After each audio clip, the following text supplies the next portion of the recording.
একটা ঘটনা আমার মনে হয়ে গেল।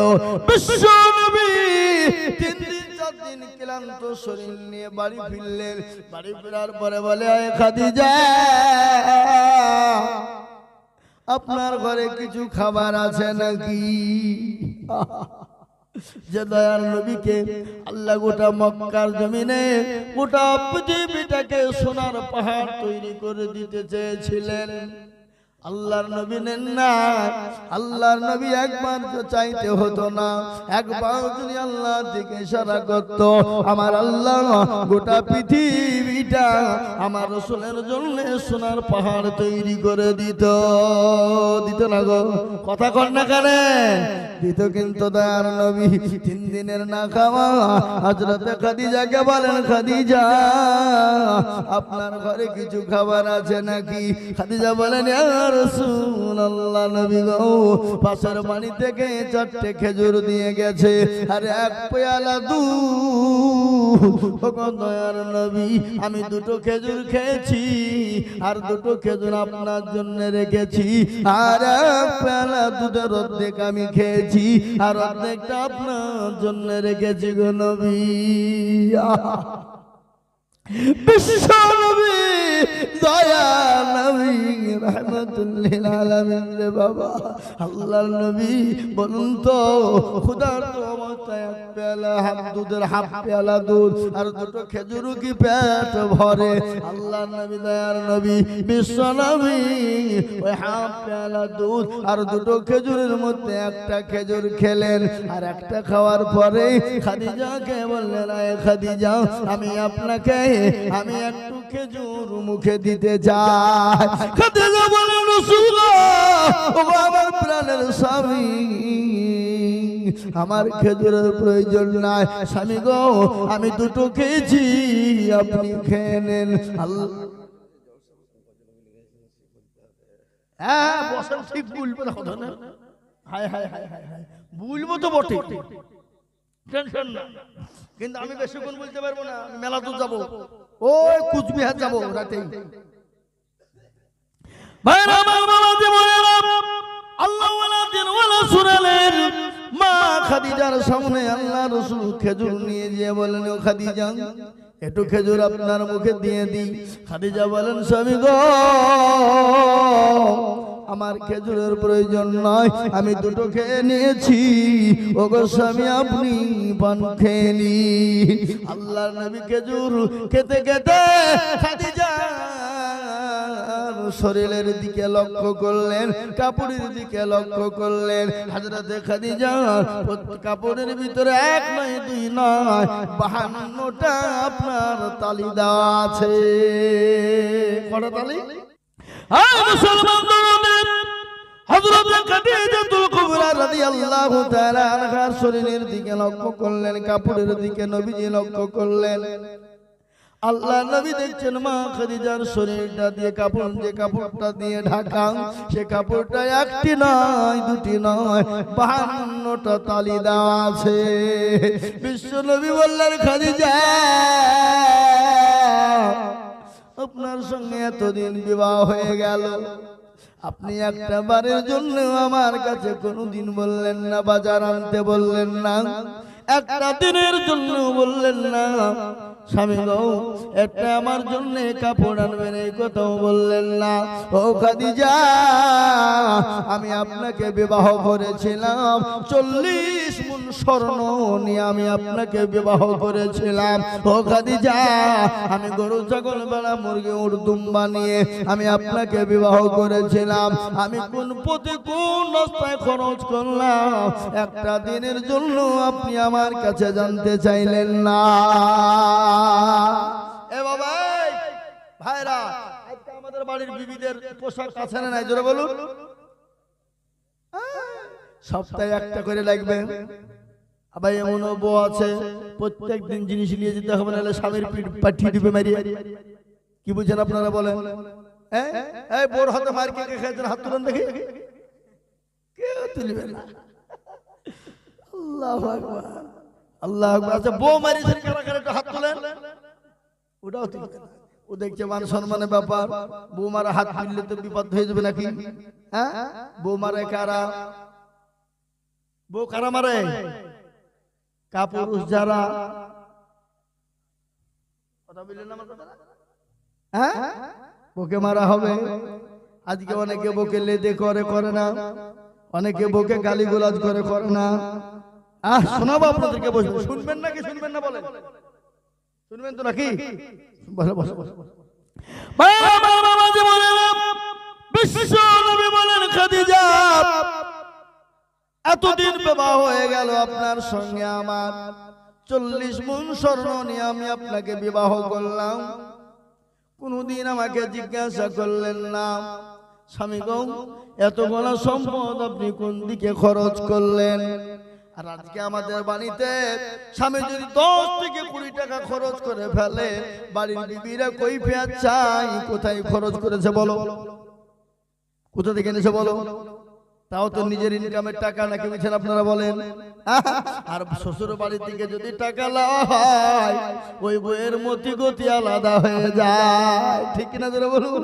বলে অমুকের বেটা অমুক, তোর লজ্জা নাই রে যে আমার বাপের টাকা নিয়ে ফুটে নি মারাস, বলে কি বলেন ধরে বলুন? কথা বল না কেন? ফুটা দেয়। কি বলে ফুটা না? কি বলেন আপনারা? ফুটা বলেন তো নাকি? আমাদের দেশের মা বোনরা আজকে জিনিস মানুষকে দেওয়ার পরে খুঁটা দেয়, খুঁটা দিয়ে ফুটা বের করে দেয়। আল্লাহর নবী বললেন, কোন মহিলা কোন মানুষ যদি কোন মানুষকে কিছু দেওয়া হয় আর তার বদলাতে যদি খুঁটা দেওয়া হয়, ওই দানটা তোমার বিফলে চলে যাবে, আর কোন রকমের তুমি চারা নাও কোনো লাভ পাবা না। তুমি কাউকে কোন জিনিস দাও নিঃস্বার্থে দিয়ে দেবা, খবরদার থেকে তুমি আপনার অনুরোধ কাকে খবরদার তুমি খুঁটা দিবা না। তোমার ভাইকে দাও, তোমার বোনকে দাও, তোমার মাকে দাও, বেটিকে দাও, কোনো চিন্তা নাই, কিন্তু তুমি দ্বিতীয়বার বলতে পাবা না। ফুটা দেওয়া জিনিস ভালো নয়, কিন্তু মেয়েদের ভিতরে এটা আছে না নাই? কথা কয়, মেয়ের বাপের বাড়ির লোক যদি আসে, স্বামীকে বলবে এই করো ওই করো, অমকানো তমকানো, বড় ইলিশ মাছ আনো। আপনাদের দিকে তো ইলিশ মাছ পাওয়া যায় না? পাওয়া যায়? ইলিশ মাছ তো আমাদের দেশে এইসব বড় বড় ইলিশ 2000 টাকা 2200 টাকা কিলো, 1.5 কেজি 2 কেজি 2.5 কেজি ওজনের ইলিশ। আর ওই 1.5 কেজি 2.5 কেজি ওজনের ইলিশ যদি একবার খান, মুখ থেকে ছুটবে না বাবা। কি জিনিস রে বাবা, ইলিশ তো ইলিশ নয়। আমার মানে আমার বাড়ির কাছে, আমার বাড়ির কাছে বাংলাদেশ, কি বুঝলেন? আমার যেটা মাদ্রাসা আছে 2 কিলোমিটার গেলে বাংলাদেশ। কয় কিলোমিটার বলুন? 2 কিলোমিটার। তাজা তাজা ইলিশ 2.5 কেজি 3 কেজি ওজনেরও পাওয়া যায়, 3000 টাকা কেজি 3 কেজি ওজনের ইলিশ। এ বাবা, মুসলমান দরদি আল্লাহ ওয়ালা ভাইরা আমার, মায়েরা বোনেরা শুনে নিন, মায়ের বাপ শ্বশুর বাড়ির যদি সব কেউ আসে, মেয়েদের ভিতরে স্বামীকে একবারে ভাতরা করে মারে, বলে এনো এনো, বলে বিবি গো পয়সা নাই, বলে কারো কাছ থেকে ধার করেও নিয়ে আসো। আমার বাপ বলিয়ে কথা, মা বলিয়ে কথা, বোন বলিয়ে ভাই বলিয়ে কথা, কিন্তু বাবা আর যদি শ্বশুর বাড়ি যদি কেউ আসে, স্বামীর দিকের যদি কোনো কুটুম আসে, ও মুসলমান মুখের দিকে তাকানো যায় না, ঠিক না? ওই মহিলা তখন পর্যন্ত মুমিন হবে না, ওই মহিলা অতক্ষণ পর্যন্ত মুমিন হবে না, ওই মহিলা অতক্ষণ পর্যন্ত আল্লাহ ওয়ালি হবে না, ওই মহিলা অতক্ষণ পর্যন্ত পরোজগার হবে না। স্বামীর যেটা পছন্দ বিবির সেটা পছন্দ হতে হবে, আর স্বামীর যেটা পছন্দ হবে না বিবির সেটা পছন্দ হবে না। ও মুসলমানেরা, তোমার মা বাপ তোমার আত্মীয় স্বজন আসলে তাকে জান ভরে খাওয়াও, আর তোমার স্বামীর আত্মীয় স্বজন যদি আসে তাকে তুমি ঘৃণা করো, খেতে দাও না, তাকে তুমি কিরকম করে তাড়াবা, কত রকমের কায়দা করে তোর সঙ্গে ঝগড়ার ভান করবা। ও নারী রে, তুমি যদি তাহাজ্জুদের নামাজ পড়ো তো তোমার আল্লাহ ক্ষমা করবে না। কেন? তুমি তোমার স্বামীকে হেনস্থা করলা। তুমি কি জানো, স্বামীকে যদি কেউ হেনস্থা করে, স্বামীকে কেউ যদি গালি দেয়, স্বামীর সঙ্গে কেউ যদি খারাপ ব্যবহার করে, আল্লাহ নবী বলে গেছেন মহিলাদের জন্য 4টে কাজ দুনিয়ায় করলে জান্নাতের 8টা দরজা খোলা হবে। কিন্তু মা বোনেরা গো, 4টে কি কি একটু আপনাদেরকে শুনিয়ে দিই। 1 নম্বর, তোমরা নামাজ আদায় করবা, সালাত আদায় করবা, ঘরের ভিতরে পড়বা, নির্জনেতে পড়বা। ও মা বোনেরা, খবরদার খবরদার, তোমরা নামাজ ছেড়ে দেবা না। টাইম বাই টাইমে তোমরা নামাজ আদায় করবা। 1 নম্বর হয়ে গেল। 2 নম্বর, মা গো, তোমরা রমজান মাসে রোজা আদায় করবা। 2 নম্বর হয়ে গেল। 3 নম্বর, জননী তোমরা পর্দা করবা, তোমার শরীরটাকে ঢাকবা, তুমি পর্দা করে চলবা। কিন্তু ইসলাম কত পরিষ্কার, ইসলাম কত পরিচ্ছন্ন, ইসলামের ভিতরে দলপতি মেজরিটি মাইনরিটি ইসলামের ভিতরে নাই। ইসলামের ভিতরে এত সুন্দর পরিষ্কার পরিচ্ছন্ন যা কোনো জাতি কোনো ধর্মের ভিতরে নাই রে বাবা। ইসলাম কত সুন্দর দেখে নেন। আল্লাহর নবী বলেছে, আজকে বেঈমান কাফের মুশরিক ইহুদি নাসারার দলেরা বলে ইসলাম নারীকে অধিকার দেয়নি, ইসলাম নারীদেরকে ঘরের ভিতরে ভরে রাখে, ইসলাম নারীদেরকে বুরকার ভিতরে রেখে দেয়, মেয়েদেরকে বাড়াতে দেয় না। না না না, ইসলাম যে অধিকার নারীদেরকে দিয়েছে, এরকম অধিকার বিশ্বের কোন জাতি কোন ধর্ম দিতে পারে নাই। পেরেছে? জোরে বলো, কথা বলেন না কেন? পেরেছে? আমার নবী, দয়ার নবী, বিশ্ব নবী, রাহমাতুল লিল আলামিন ঘটনা শুনালেন।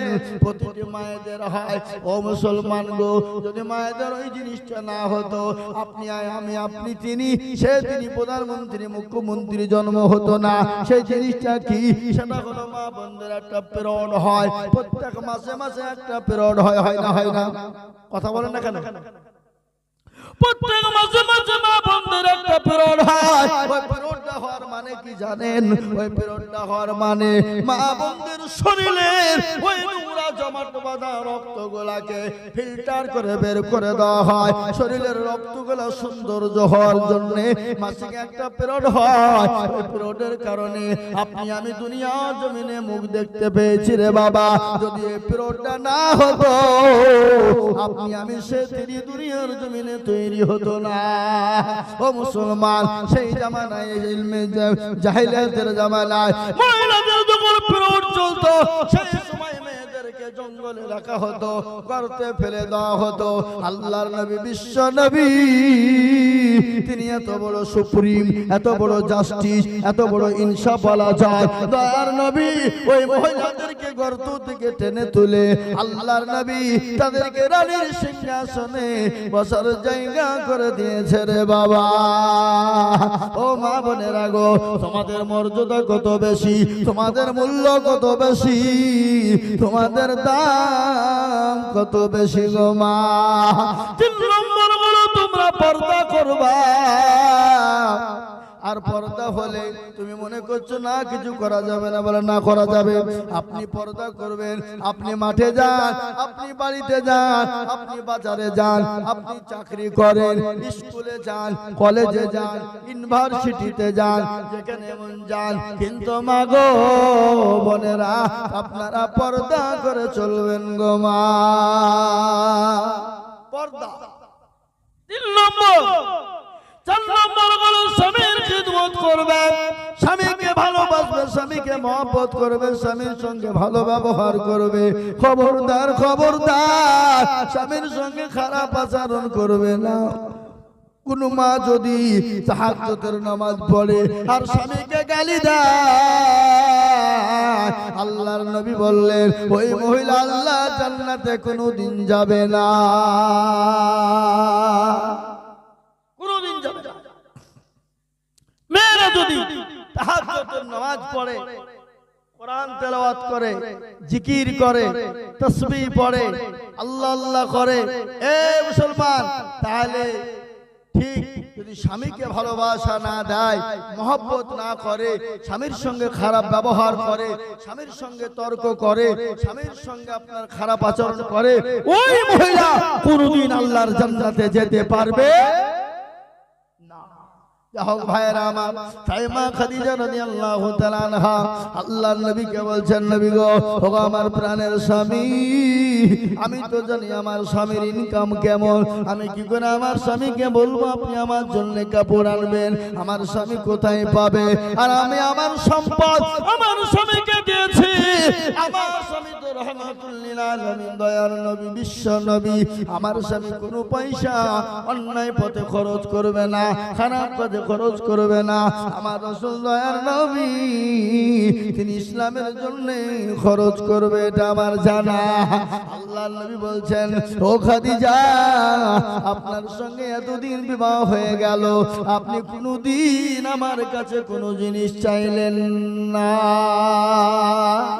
ভাইরা আমার, বাবা জীবনেরা, এই কথাটা বলে দিই, আমি আমার বক্তব্য টানবো ইনশাআল্লাহ। ভাইরা আমার, বাবা জীবনের আমার ভাইরা, বাবজির আমার, জি এই বক্তব্যটা দিই, একটা গজল বলি, আমার বক্তব্য টানবো ইনশাআল্লাহ, শেষ করব। ভাইরা আমার, বাবা জীবনেরা, আল্লাহ ওয়ালারা মা খাদিজাতুল কুবরা বললেন, ইয়া রাসূলুল্লাহ, আমি কোনো জিনিস চাই না, আজকে আমি আপনার কাছে তিনটি জিনিস চাইবো গো নবী, আপনি দিবেন? আল্লাহ নবী বললেন, খাদিজা, আপনি আমার কাছে কোনোদিন কিছু চাই না, আর আজকে আপনি আমার কাছে তিনটি জিনিস চাইবেন, আমি দেব না, এটা হতে পারে না। আমার কাছে যদি থাকে আমি নিশ্চয় দিয়ে দেব, নিশ্চয় দিয়ে। ওটা ঠিক আছে, পানি হয়েছে নাকি? তাহলে জি বিশ্বনবী বললেন, খাদিজা, আমার কাছে যদি থেকে যায় আমি আপনাকে অবশ্যই দিব। বলে, নবী গো, আমি যখন মারা যাব, আমি মারা যাওয়ার সময় আমাকে যখন কাফন দিবেন, আপনি দয়া করে মেহেরবানি করে আপনার পুরনো কাফন দিয়ে আপনি আমাকে দাফন করবেন গো নবী। আশা একাঙ্কে মনের বাসনা। আল্লাহ নবী বললেন, খাদিজা, আমি আপনাকে আমার পুরনো জুব্বা দিয়ে কেন দিব, আমি কেন দাফন করব? বলে, ইয়া রাসূলুল্লাহ, আপনার ওই পুরনো জুব্বা যদি আমার গায়ে থাকে, পৃথিবীর জমিনে কবরের ক্ষমতা নাই, কবরের কোনো ক্ষমতা নাই, কবরে জাহান্নামের আগুনের বড় ক্ষমতা নাই, জাহান্নামের আগুনের কোনো ক্ষমতা নাই। বলে, কেন? বলে, বিশ্বর নেতা, বিশ্ব নবী রাহমাতুল লিল আলামিনের জুব্বা মোবারক আমার গায়ে থাকবে, আর জাহান্নামের আগুন আমার গায়ে স্পর্শ করতে পারবে না।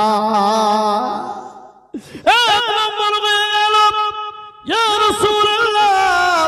দ্বিতীয় নম্বর, যখন আপনি আমাকে দাফন করবেন, নবী গো, দয়া করে মেহেরবানি করে আপনি কবরে নামবেন।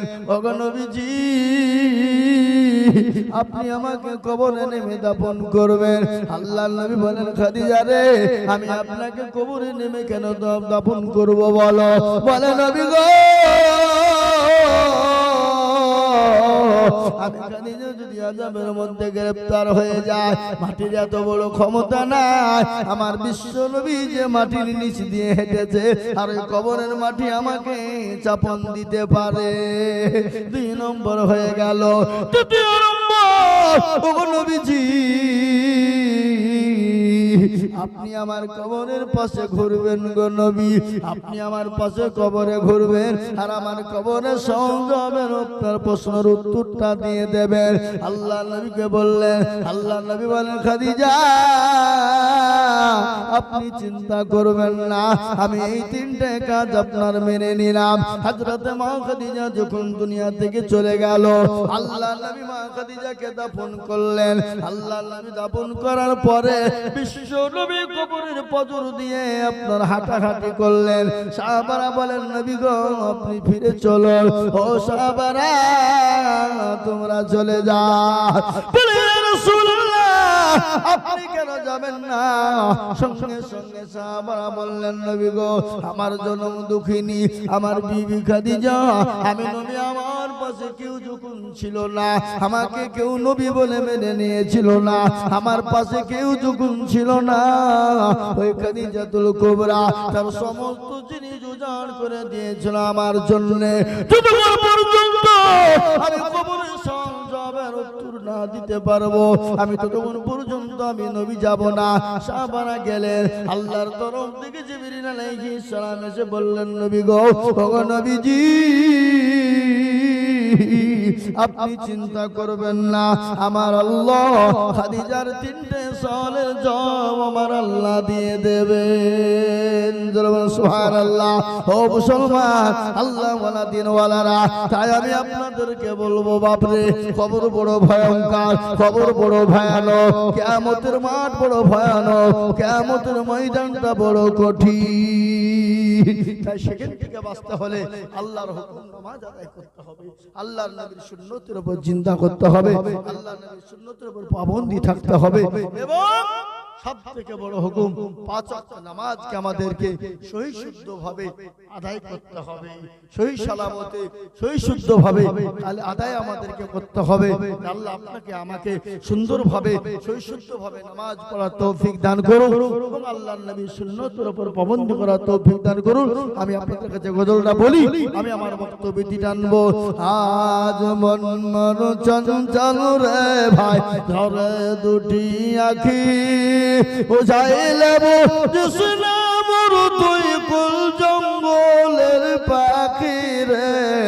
আজ মন মন চঞ্চল রে, কাঁচা বাঁশের খাটো পালঙ্ক, শুকনো পাটের দড়ি, আত্মীয় স্বজনে মিলে রেখে আসবে আপন বাড়ি রে।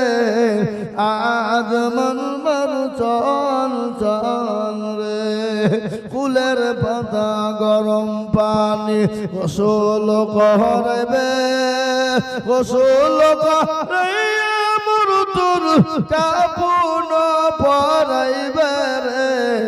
আজ মন মন চঞ্চল রে, কাপুন পরাইয়া মরুতুর আতর লাগাবে, আতর করবো লাগাইয়া মরুতুর জানাজা পড়িবে রে।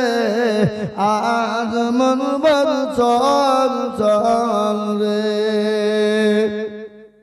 জানাজা পড়াইয়া মরুতুর দাফন করিবে, দাফন করিয়া মরুতুর সকলে ফিরিবে রে। আজ মন মন চঞ্চল রে, সকলে ফিরিয়া মরুতুর যখন আসিবে, মুনকির নাকির জিজ্ঞাসা করিবে রে। আজ মন মন চঞ্চল রে, মুনকির নাকির ফেরেশতা জিজ্ঞাসা করিবে, রব্বের তোর দিল কি ছিল, কারবা দিনে ছিলে রে। আজ মন মন চঞ্চল রে, মাকান দিবে বেটার বেটা, মাকান দিবে বেটার বেটা, ইবন কান দিবে ভাই রে। ঘরের বিবি সেও কান দিবে, আর তো কেউ নাই রে। আজ মন মন চঞ্চল রে। ও মুসলমান, আল্লাহ ওয়ালারা, দিন ওয়ালারা, কলমা ওয়ালারা, আমি আপনাদের কাছে অনুরোধ করে যাব, যেই হোক যাই হোক যেরকমই হোক, একটু সবাই হাত তুলে ওয়াদা করুন আজকে যে হুজুর জীবনে যা করেছি অন্যায় ভুল ত্রুটি, আজ থেকে 5 ওয়াক্ত নামাজ ইনশাআল্লাহ বেঁধে পড়ার চেষ্টা করব ইনশাআল্লাহ। একটু হাত উঁচু করে দেখান, দেখি ইনশাআল্লাহ। হাত তুলো, একে হাত তুলে নিগো, আপনি হাত তুলে নিয়ে গামছাওয়ালা, মাশাআল্লাহ। আল্লাহ, কিছু লোক তুলে নি,